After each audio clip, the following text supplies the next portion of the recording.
오전 12시에 많은 참여 바랍니다.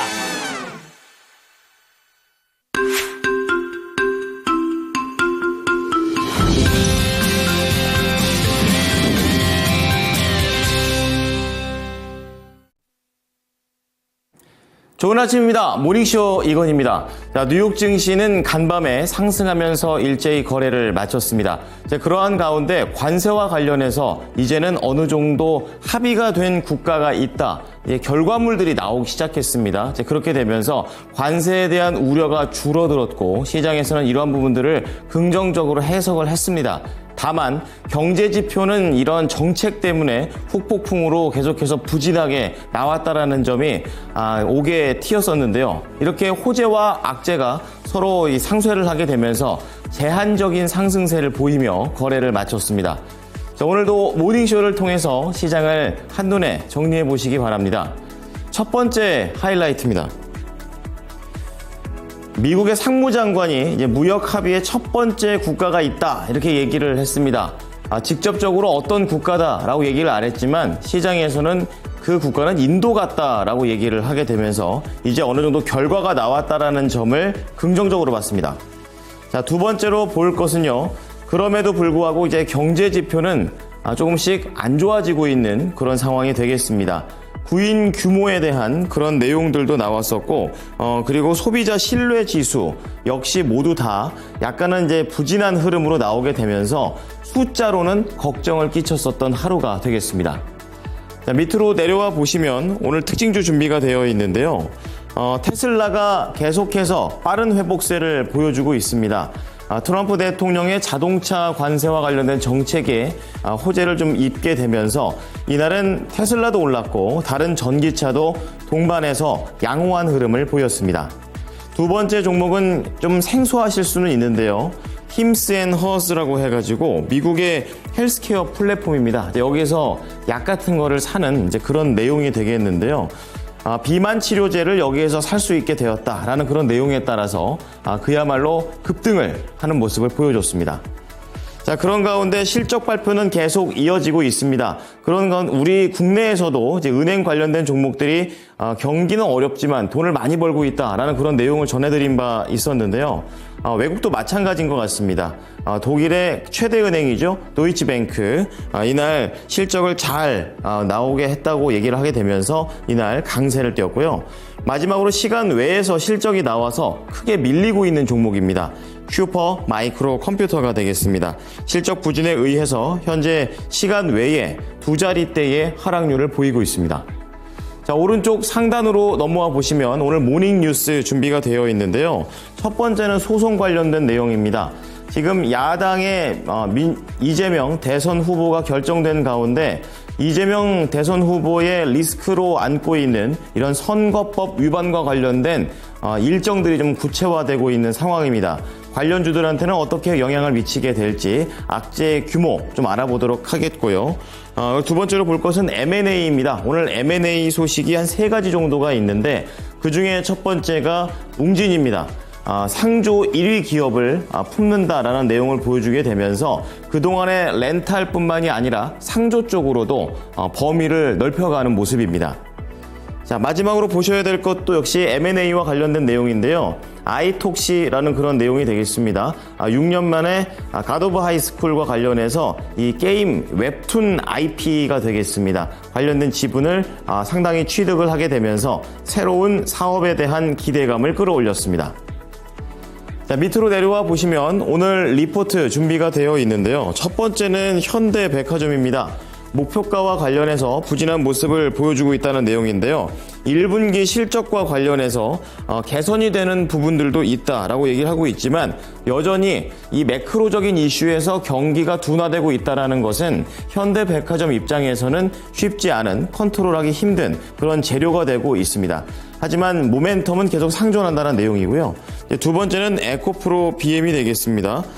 지금 8개 분기 만에 매출이 좀 증가하고 있다라는 내용에 따라서 이 재고평가 손실이 환입돼서 흑자로 전환되는 내용이 나오고 있습니다. 그렇기 때문에 중장기 관점에서는 하방 위험은 좀 제한적이다라고 밝혔습니다. 마지막으로 삼성전기 보겠습니다. 제목처럼 가장 편안한 선택지다 이렇게 얘기를 하고 있는데요. 그 근거로 들 수 있는 게 1분기 실적, 예상치에 부합하는 모습을 보여주고 있고요. 그리고 MLCC와 관련해서는 출하량이 긍정적으로 볼 수 있다라는 내용입니다. 여기에 추가적으로 2분기와 관련된 실적은 약간은 우려가 되기는 하지만 그래도 고용량 MLCC와 관련된 긍정적인 뷰로 상쇄할 것으로 보입니다. 자, 첫 번째 하이라이트부터 체크를 해보겠습니다. 이날 뉴욕 증시 3대 지수 일제히 상승하면서 다우지수 0.7 그리고 S&P 500과 나스닥 지수는 0.5%씩 상승하며 거래를 마쳤는데요. 첫 번째 이 하워드 러트닉 미국 상무부 장관의 내용이 긍정적이었습니다. 상호 관세 협상을 마친 나라가 있다라고 얘기를 했는데요. 러트닉 장관은 해당 국가의 이름을 거명하지 않은 채 상대국 총리와 의회의 승인을 기다리고 있다며 조만간 승인이 날 것으로 기대한다고 설명했습니다. 외교통상가에서는 러트닉 장관이 언급한 상호관세 첫 합의 국가가 인도일 가능성이 높다라는 관측이 나왔고요. 이 밖에도 트럼프 행정부는 현재 일본과 한국 그리고 인도와의 무역 협상을 진행 중이고 중국은 별도로 스콧 베선트 장관이 따로 진행 중이라고 전했습니다. 자, 두 번째는 경제 지표가 되겠습니다. 부진합니다. 미국의 3월 구인 건수가 전망치를 밑돌았습니다. 노동부가 발표한 3월 구인 이직 보고서에 따르면 3월 미국의 구인 건수는 719만 건으로 집계됐습니다. 작년 9월 이후 6개월 만에 가장 적은 수준이고 전문가 전망치도 하회했고 1년 전 같은 기간보다도 11%가량 줄어들었습니다. 시장에서는 트럼프 대통령의 정책 불확실성에 따른 고용 보류 현상이 나타나고 있다라고 해석했습니다. 자, 마지막 헤드라인입니다. 현지 시간으로 29일 미국의 경제조사단체 컨퍼런스 보드에 따르면 4월 미국의 소비자 신뢰지수가 86포인트를 기록했다고 전했습니다. 전달보다 7.9포인트 하락했고 예상치보다도 1.3포인트 낮은 수치가 되겠습니다. 소비자 신뢰지수는 지난해 12월 이후 5개월 연속으로 떨어졌고 특히 소비자의 단기 전망을 반영한 기대지수가 크게 하락한 54포인트를 기록하면서 13년 만에 가장 낮은 수준을 보였습니다. 자, 이 수치를 발표한 컨퍼런스 보드에 따르면 트럼프 대통령의 관세 정책으로 소비자의 기대 요소인 사업 환경, 고용시장, 미래소득이 크게 악화해 비관론이 팽배해졌다고 얘기를 하면서 응답자의 32%는 앞으로 6개월 동안 일자리가 줄어들 것이라고 내다봤고 이는 금융위기를 겪던 2009년과 비슷한 수준이다라고 경고했습니다. 자, 이렇게 이 관세에 대한 내용은 긍정적이지만 또 관세 쪽으로 숫자들은 침해를 당하고 있는 양면의 모습을 보여주고 있는데요. 자, 그런 가운데 특징주도 체크해 보겠습니다. 테슬라입니다. 지속적인 상승세를 보이고 있고 M7 기업 중에서는 가장 회복 탄력성이 높은 기업이 되고 있습니다. 거기에다가 다른 전기차 관련주들도 테슬라를 필두로 같이 상승을 했었던 하루가 되겠고요. 트럼프 행정부가 외국에서 수입한 부품 관세에 대해서 2년 동안 한시적으로 줄이기로 했다라는 그런 내용이 긍정적이었습니다. 테슬라 2.1% 오르면서 거래를 마쳤습니다.